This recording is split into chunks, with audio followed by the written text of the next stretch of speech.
this morning, just sat in my bed. 8 a.m. first thing in my head is a certain someone who's always on my mind. He treats me like a lady in every way.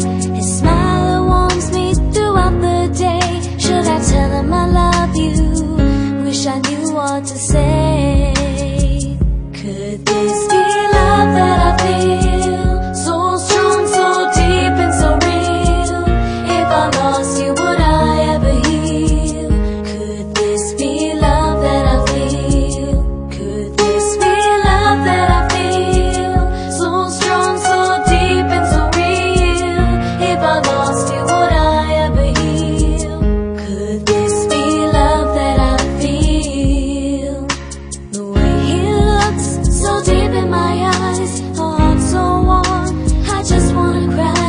And he's so hardworking, he wants to be someone. Should I tell him that I love you? What if he doesn't say it? Feeling so nervous, what should